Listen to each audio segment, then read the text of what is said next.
لوگوں کو بتائیں کہ سگریٹ بڑی مضر صحت ہے. یہ تو سگریٹ پنی پہ بھی لکھا ہوتا ہے، کینسر کا بھی لکھا ہوتا ہے، پھیپھڑوں کے مرض کا بھی لکھا ہوتا ہے. بہرحال سگریٹ پینے سے گریز کریں. یہ مکروہات میں آتی ہے، ناجائز چیزوں میں آتی ہے.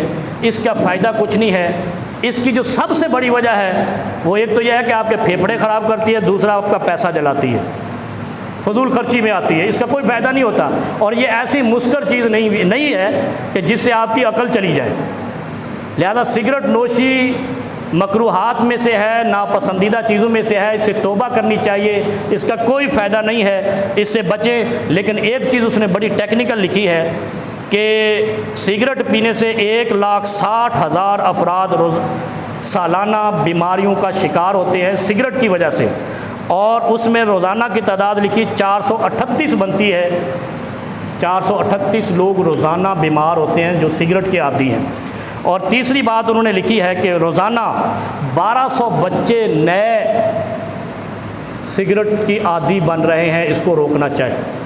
یہ گورنمنٹ پاکستان کا سروے ہے یا انٹرنیشنل کمیونٹی کا سروے ہے کہ پاکستان میں روزانہ 1200 بچے تمباکو نوشی شروع کرتے ہیں. انا للہ و انا الیہ راجعون. یہ کیا فائدہ دیتی؟ کچھ بھی نہیں.